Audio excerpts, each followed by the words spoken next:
Hi hello ನಮಸ್ಕಾರ. ಬಾಯ್ YouTube ಚಾನಲ್ಗೆ ಸುಸ್ವಾಗತ ತಮ್ಮೆಲ್ಲರಿಗೂ. ಇವತ್ತಿನ ಕ್ಲಾಸಿನಲ್ಲಿ ನೋಡೋಣ ಅಂದ್ರಪ್ಪ, SSLC ಪೂರ್ವಸಿದ್ಧತಾ ರಾಜ್ಯ ಮಟ್ಟದ ಪೂರ್ವಸಿದ್ಧತಾ ಪರೀಕ್ಷೆ 2 ಸೋಷಿಯಲ್ ಸೈನ್ಸ್ ಸಮಾಜ ವಿಜ್ಞಾನ, ಇದರ ಕೀ ಉತ್ತರಗಳನ್ನು ನೋಡೋಣ. ಹಾಗೆ ತಾವ್ಯಾವುದಕ್ಕೆ ಅಂತ ನೋಡ್ಕೊಳ್ಳಿ. ಹಾಗೆ ನಮ್ಮ ಚಾನಲ್ ಸಪೋರ್ಟ್ ಮಾಡಿ, ಸಬ್ಸ್ಕ್ರೈಬ್ ಮಾಡ್ಕೊಳ್ಳಿ. ಈಗ ಕೀ ಉತ್ತರಗಳನ್ನು ನೋಡ್ತಾ ಹೋಗೋಣ. ಪ್ರಶ್ನೆಗಳನ್ನು ನೋಡೋಣ. ಕೊನೆಯ ಪ್ರಶ್ನೆ, ಕರ್ನಾಟಕದ ಉತ್ತರ ಕನ್ನಡ ಜಿಲ್ಲೆಯ ಸಲ್ಯಾಣಿ ಗ್ರಾಮದಲ್ಲಿ ನಡೆದ ಪರಿಸರ ಚಳವಳಿ ಯಾವುದು ಕೇಳಿದರೆ ಸಿ. ಅಪಿಕೋ ಚಳವಳಿ. ಸರಿಯಾದ ಉತ್ತರ ಸಿ. ಅಪಿಕೋ ಚಳವಳಿ. ಎರಡನೇ ಪ್ರಶ್ನೆ, ಬ್ರಿಟಿಷ್ ಈಸ್ಟ್ ಇಂಡಿಯಾ ಕಂಪನಿಯಿಂದ ಬ್ರಿಟಿಷ್ ಸರ್ಕಾರ ಪಡೆದಿದ್ದ ತೆರಿಗೆ ಅಪರಾಧ ತೆರಿಗೆ ಎಂದು ಟೀಕಿಸಿದ ಇಂಗ್ಲೆಂಡಿನ ಶಾಸನಸಭೆ ಸದಸ್ಯ ಯಾರಂತ ಕೇಳಿದ್ದಾರೆ ಬಿ. Edmund burg. ಸರಿಯಾದ ಉತ್ತರ. 3. ಎರಡನೇ ಮಹಾಯುದ್ಧದ ನಂತರ ಶೀತಲ ಸಮರದಲ್ಲಿ ತೊಡಗಿದ ರಾಷ್ಟ್ರಗಳು ಯಾವುವು ಅಂತ ಕೇಳಿದರೆ ಡಿ. ಸೋವಿಯತ್ ಅಂದರೆ ರಷ್ಯಾ, ಅಮೇರಿಕ ಸಂಯುಕ್ತ ಸಂಸ್ಥಾನ. ಸರಿಯಾದ ಉತ್ತರ ಆಗಿದೆ. 4ನೇ ಪ್ರಶ್ನೆ, ವಿಶ್ವ ವ್ಯಾಪಾರ ಮತ್ತು ವಾಣಿಜ್ಯದ ತೃತೀಯ ಆರ್ಥಿಕ ಆಧಾರ ಸ್ತಂಭ ಎಂದು ಕರೆಯಲ್ಪಡುವ ವಿಶ್ವಸಂಸ್ಥೆಯ ಆಶ್ರಯ ಸಂಸ್ಥೆ ಯಾವಂತ ಕೇಳಿದರೆ ಆಪ್ಷನ್ ಸಿ. ವಿಶ್ವ ವ್ಯಾಪಾರ ಸಂಘಟನೆ. 5ನೇ ಪ್ರಶ್ನೆ, ಬೆಂಗಳೂರು ಗ್ರಾಮಾಂತರ ಸಿಲಿಕಾನ್ ಕಣಿವೆ ಎಂದು ಕರೆಯಲಾಗುವುದು ಏಕೆಂದರೆ ಸರಿಯಾದ ಉತ್ತರ ಎ. ಅದು ಮಾಹಿತಿ ತಂತ್ರಜ್ಞಾನ ಮುಖ್ಯ ಕೇಂದ್ರವಾಗಿದೆ. ಹಾಗೆ ಮುಂದಿನ ಪ್ರಶ್ನೆ 6, ಭಾರತದ ನೈಜ ಅಭಿವೃದ್ಧಿ ಎಂದರೆ ಅದು ಗ್ರಾಮಗಳ ಅಭಿವೃದ್ಧಿ ಎಂದು ಹೇಳಿದವರು ಯಾರಂತ ಕೇಳಿದ್ದಾರೆ. ಸರಿಯಾದ ಉತ್ತರ ಬಿ. ಮಹಾತ್ಮ ಗಾಂಧೀಜಿ. 7ನೇ ಪ್ರಶ್ನೆ, ಭಾರತದ ಸಪ್ತ ವಿನ್ಯಾಸವನ್ನು ಪ್ರಮುಖವಾಗಿ ಗುರುತಿಸಬಹುದಾದ ವ್ಯವಸ್ಥೆ ಯಾವುದಂತ ಕೇಳಿದ್ದಾರೆ. ಸರಿಯಾದ ಉತ್ತರ ಎ. ಜಾತಿ ಪದ್ಧತಿ. 8ನೇ ಪ್ರಶ್ನೆ, ಮಮತಾರವರು ಒಂದು ಬ್ಯಾಂಕ್ ಖಾತೆಯನ್ನು ಹೊಂದಿದ್ದು ಬ್ಯಾಂಕ್ ಅವರ ಖಾತೆಗೆ ಬಡ್ಡಿಯನ್ನು ಕೊಡುವ ಬದಲು ಸೇವಾ ಶುಲ್ಕವನ್ನು ವಸೂಲು ಮಾಡುತ್ತದೆ. ಹಾಗಾದರೆ ಮಮತಾರವರು ಹೊಂದಿರುವ ಬ್ಯಾಂಕ್ ಖಾತೆಯ ವಿಧ ಯಾವುದು ಅಂತ ಕೇಳಿದರೆ ಸರಿಯಾದ ಉತ್ತರ ಡಿ. ಚಾಲ್ತಿ ಖಾತೆಯನ್ನು ಮಮತಾರವರು ಹೊಂದಿದ್ದರು. ಹಾಗೆ ಮುಂದಿನ ಪ್ರಶ್ನೆಗಳನ್ನು ನೋಡೋಣ. ಇಲ್ಲಿ 8 ಪ್ರಶ್ನೆಗಳಿರ್ತವೆ, ಒಂದು ವಾಕ್ಯದಲ್ಲಿ ಉತ್ತರಿಸಿ. 9ನೇ ಪ್ರಶ್ನೆಗೆ ಹೋಗೋಣ. ಹಳಗಲಿಯ ಬೇಡರು ಬ್ರಿಟಿಷರ ವಿರುದ್ಧ ದಂಗೆ ಏಳಲು ಕಾರಣವೇನು? ದಂಗೆ ಏಳಲು ಕಾರಣ ಎಂದು ಕೇಳಿದಾಗ ಉತ್ತರ ಇಲ್ಲಿದೆ, ಇಲ್ಲಿ ನೋಡಿ. ಬ್ರಿಟಿಷರು ತಮ್ಮ ಆಳ್ವಿಕೆ ಪ್ರದೇಶದಲ್ಲಿ ಶಸ್ತ್ರ ಬಳಕೆಯನ್ನು ನಿರ್ಬಂಧಿಸಿದರು, ಕಾನೂನು ಎಂದು ಜಾರಿಗೆ ತಂದರು. ಅಂದರೆ ಭಾರತೀಯರು ಶಸ್ತ್ರಾಸ್ತ್ರವನ್ನು ಬಳಸಬಾರದಂತ ಹೇಳಿದರು. 10ನೇ ಪ್ರಶ್ನೆ, ರಾಷ್ಟ್ರಗಳ ಸಂಘವನ್ನು ಏಕೆ ಸ್ಥಾಪಿಸಲಾಯಿತು? ಉತ್ತರ, ಮೊದಲನೇ ವಿಶ್ವ ಸಮರದ ಬಳಿಕ ಜಾಗತಿಕ ಶಾಂತಿಗಾಗಿ. 11ನೇ ಪ್ರಶ್ನೆ, ಭದ್ರತಾ ಮಂಡಳಿಯನ್ನು ವಿಶ್ವಸಂಸ್ಥೆಯ ಸಚಿವ ಸಂಪುಟ ಎಂದು ಕರೆಯಲು ಕಾರಣವೇನು ಅಂತ ಕೇಳಿದ್ದಾರೆ. ಉತ್ತರ, ಜಾಗತಿಕ ಸಮಸ್ಯೆಗಳ ಪರಿಹಾರಕ್ಕಾಗಿ ಪ್ರಮುಖ ನಿರ್ಧಾರಗಳನ್ನು ಕೈಗೊಳ್ಳುತ್ತದೆ. ಹಾಗೆ 12ನೇ ಪ್ರಶ್ನೆ, ಭಾರತದಲ್ಲಿ ಅತ್ಯಂತ ಕಡಿಮೆ ಮಳೆಯನ್ನು ಪಡೆಯುವ ಋತುವನ್ನು ಹೆಸರಿಸಿ ಕೇಳಿದ್ದಾರೆ. ಸರಿಯಾದ ಉತ್ತರ ಚಳಿಗಾಲದಲ್ಲಿ ಕಡಿಮೆ ಮಳೆ ಬೀಳುತ್ತದೆ. ಹಾಗೆ ಮುಂದಿನ ಪ್ರಶ್ನೆ 13, ಸಾರಿಗೆ ಎಂದರೆ ಏನು ಅಂತ ಕೇಳಿದ್ದಾರೆ. ಉತ್ತರಗಳನ್ನು ನೋಡೋಣ. ವಸ್ತುಗಳು, ಸೇವೆಗಳು, ಮಾಹಿತಿಯನ್ನು ಮತ್ತು ಸರಕುಗಳನ್ನು ಒಂದು ಸ್ಥಳದಿಂದ ಮತ್ತೊಂದು ಸ್ಥಳಕ್ಕೆ ಸಾಗಿಸುವುದೇ ಸಾರಿಗೆ. 14ನೇ ಪ್ರಶ್ನೆ, ಸರ್ಕಾರದ ಆಯವ್ಯಯ ಪತ್ರದ ಕಾರ್ಯಾಚರಣೆಯ ಮೂಲಕ ಅರ್ಥವ್ಯವಸ್ಥೆಯ ನಿವ್ವಳಗೊಳ್ಳುವ ಶಕ್ತಿಯನ್ನು ಹೆಚ್ಚಿಸುವುದಾಗಿದೆ. ಹಾಗೆ ಮುಂದಿನ ಪ್ರಶ್ನೆ 15, ಜನಸಂಖ್ಯೆ.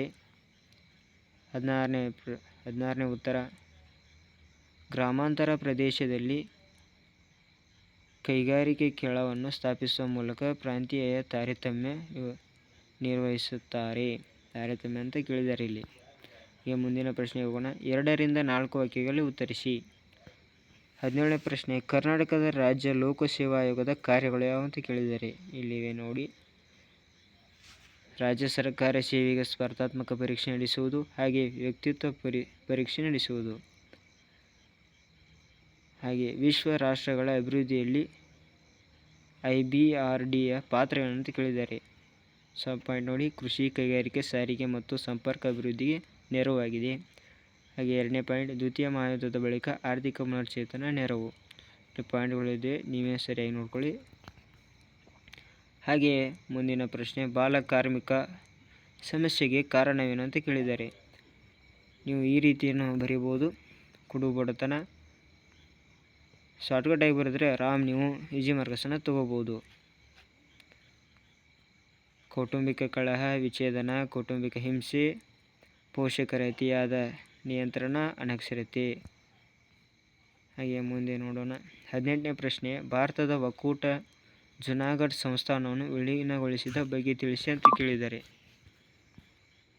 ಇಲ್ಲಿ ಸರಿಯಾದ ಉತ್ತರ ಪಾಯಿಂಟ್ಗಳನ್ನು ನೋಡಿ. ಜುನಾಗಢದ ನವಾಬನು ಪಾಕಿಸ್ತಾನ ಸೇರಲು ಬಯಸಿದ. ಈ ರೀತಿ ನೀವು ಪಾಯಿಂಟ್ ಆಗಿ ಬರೀಬೇಕಾಗುತ್ತದೆ.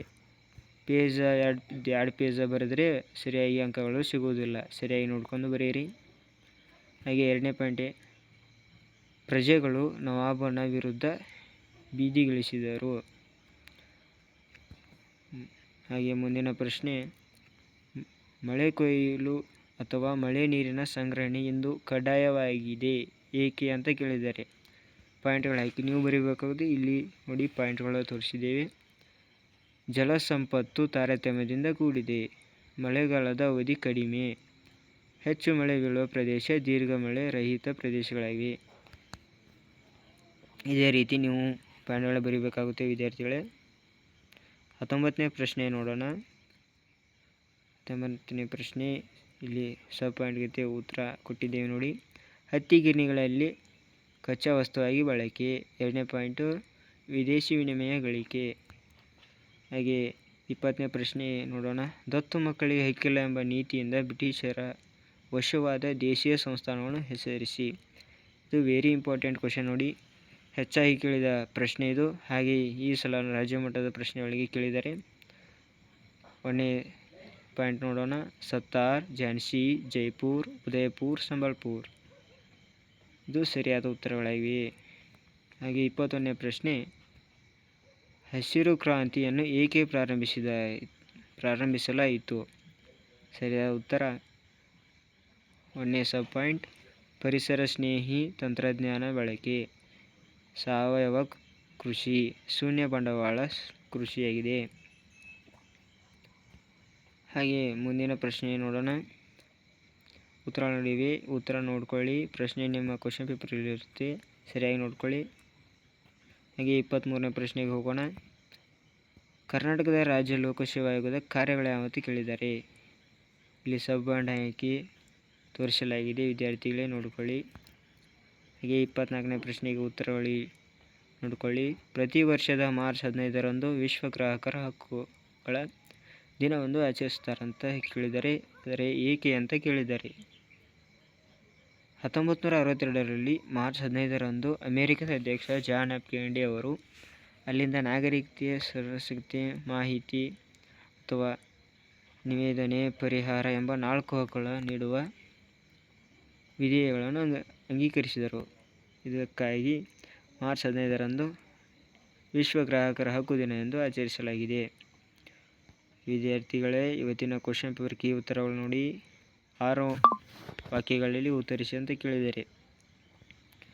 ಇಲ್ಲಿ 9 ಪ್ರಶ್ನೆಗಳಿಗೆ 3 ಅಂಕಗಳನ್ನು ಬರೀಬೇಕಾಗುತ್ತೆ. ನೀವು 27 ಅಂಕಗಳನ್ನು ಹೊಂದಿರ್ತದೆ. ಸರಿಯಾಗಿ ನೋಡ್ಕೊಂಡು ಬರೀಬೇಕು. ಈ ರೀತಿ ಪಾಯಿಂಟ್ಗಳು ಹಾಕಿ ಬರೀಬೇಕಾಗುತ್ತೆ. ಸಬ್ ಪಾಯಿಂಟ್ ಅಂದರೆ ಸಬ್ ಪಾಯಿಂಟು. 25ನೇ ಪ್ರಶ್ನೆ ಅಂತ ಕೇಳಿದ್ದಾರೆ. ಡಚ್ಚರ ವಿರುದ್ಧ ಮಾರ್ಕಂಡವರ್ಮನ ಹೋರಾಟವನ್ನು ವಿವರಿಸಿ ಅಂತ ಕೇಳಿದ್ದಾರೆ. ಇಲ್ಲಿ ಉತ್ತರಗಳಿದೆ, ನೀವೇ ಸರಿಯಾಗಿ ನೋಡಿ. ಒಂದು ಕಥೆ ಥರ ಬರೆಯೋದು ಬಿಟ್ಟು ಸಬ್ ಪಾಯಿಂಟ್ ಹಾಕಿ ಬರೆದರೆ ತುಂಬ ಉತ್ತಮ ಆಗುತ್ತೆ. ಸಬ್ ಪಾಯಿಂಟ್ ಹಾಕಿ ಬರೆಯಬೇಕು. ಈ ರೀತಿ ಬರೆಯೋದರಿಂದ ಮಾರ್ಕ್ಸ್ ನಿಮಗೆ ಉತ್ತಮವಾಗಿ ಸಿಗುತ್ತವೆ. ಹಾಗೆ 26ನೇ ಪ್ರಶ್ನೆ ಅರಣ್ಯ ಸಂರಕ್ಷಣಾ ವಿಧಾನಗಳನ್ನು ತಿಳಿಸಿ ಅಂತ ಕೇಳಿದ್ದಾರೆ ನೋಡಿ. ಹಾಗೆ 27ನೇ ಪ್ರಶ್ನೆ ಗ್ರಾಮೀಣ ಅಭಿವೃದ್ಧಿಯ ಮಹತ್ವ ಮತ್ತು ಪಂಚಾಯತ್ ರಾಜ್ ವ್ಯವಸ್ಥೆ ಪಾತ್ರ ತಿಳಿಸಿ ಅಂತ ಕೇಳಿದ್ದಾರೆ. ಪಾಯಿಂಟ್ಗಳು ನೋಡಿ ಎಷ್ಟು ಶಾರ್ಟ್ ಆಗಿವೆ, ಅಷ್ಟೇ ರೀತಿ ಮಾರ್ಕ್ಸ್ಗಳು ನಿಮಗೆ ಸಿಗುತ್ತವೆ, ಸರಿಯಾಗಿ ನೋಡ್ಕೊಳ್ಳಿ. 7ರಿಂದ 8 ಸಬ್ ಪಾಯಿಂಟ್ಗಳನ್ನು ಬರೀಬೇಕಾಗುತ್ತೆ.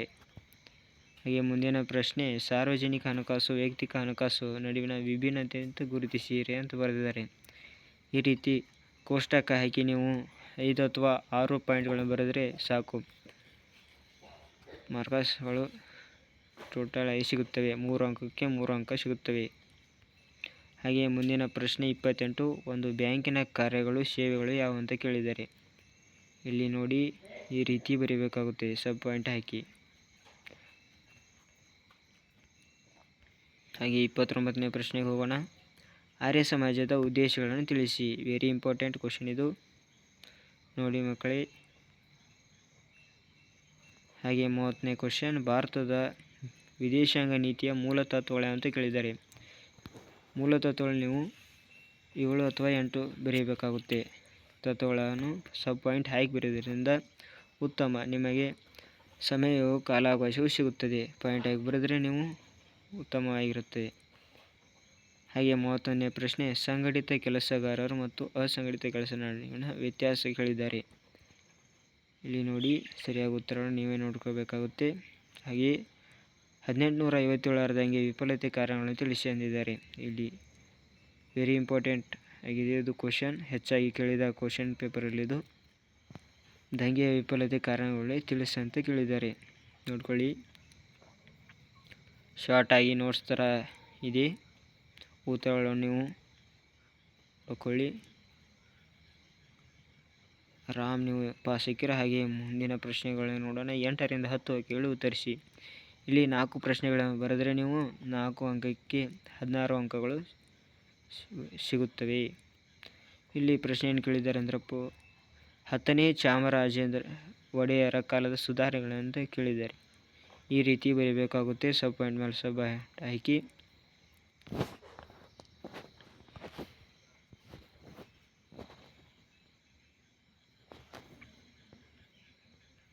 ಮುಂದಿನ ಪ್ರಶ್ನೆ ನೋಡಿ, ಭಾರತ ಸ್ವಾತಂತ್ರ್ಯ ಹೋರಾಟದಲ್ಲಿ ಮಂದಗಾಮಿಗಳ ಪಾತ್ರ ತಿಳಿಸಿ ಅಂತ ಕೇಳಿದ್ದಾರೆ. ಈ ಮುಂದಿನ ಪ್ರಶ್ನೆ ಕೋಮುವಾದವು ನಮ್ಮ ದೇಶದ ಏಕತೆ ಸಮಗ್ರತೆ ಧಕ್ಕೆ ಮಾಡುತ್ತದೆ ಅಂತ ಕೇಳಿದ್ದಾರೆ. ಉತ್ತರ ಈ ರೀತಿ ಇರುತ್ತೆ, ಸರಿಯಾಗಿ ನೋಡ್ಕೊಳ್ಳಿ. ಹಾಗೆಯೇ ಸಮಾಜ ಸೋಷಿಯಲ್ ಸೈನ್ಸಲ್ಲಿ ವೆರಿ ಇಂಪಾರ್ಟೆಂಟ್ ಕ್ವಶನ್ ಅಂದರೆ ಭಾರತ ನಕ್ಷೆ, ಇದು 5 ಅಂಕದ ಹೊಂದಿರುತ್ತದೆ. ಇಲ್ಲಿ ಭಾರತ ನಕ್ಷೆಯನ್ನು ಕೊಟ್ಟಿರುತ್ತಾರೆ, ಅದರಲ್ಲಿ ನೀವು ಸ್ಥಳಗಳನ್ನು ಗುರುತಿಸಬೇಕಾಗುತ್ತದೆ, ಸರಿಯಾಗಿ ನೋಡ್ಕೊಳ್ಳಿ. ಏನಂತ ಕೇಳಿದ್ದಾರೆ ಅಂದರೆ ಎ ಪೂರ್ವಾಂಶ ರೇಖಾಂಶ, B Indira point, C Bombay high, D Kolkata Salem, F Latur, G Bhakra Nangal, H Malabar ತೀರ್, ಮಾಸಿನ್ ರಾವ್ ನರೋರ್. ಇಲ್ಲಿ ಸರಿಯಾಗಿ ಉತ್ತರ ನೋಡ್ಕೊಳ್ಳಿ. ಭಾರತ ನಕ್ಷೆಯಲ್ಲಿ ಟಿಕ್ ಆಗಿರುತ್ತೆ. ನೀವು ಯಾವ ಉತ್ತರಗಳನ್ನು ಹಾಕಿದ್ದೀರಾ ನೋಡಿ, ಭಾರತ ನಕ್ಷೆ ನೋಡಿ, ಇದು ಸರಿಯಾಗಿ ನೋಡ್ಕೊಂಡು ಬರೆಯಿರಿ. ಹಾಗೆ ನಮ್ಮ ಚಾನಲ್ ಸಪೋರ್ಟ್ ಮಾಡಿ, ಸಬ್ಸ್ಕ್ರೈಬ್ ಮಾಡ್ಕೊಳ್ಳಿ ಅಂತ ಹೇಳ್ತಾ ತಮ್ಮೆಲ್ಲರಿಗೂ ಆಲ್ ದ ಬೆಸ್ಟ್ ಅಂತ ಹೇಳ್ತಾ ಧನ್ಯವಾದಗಳು.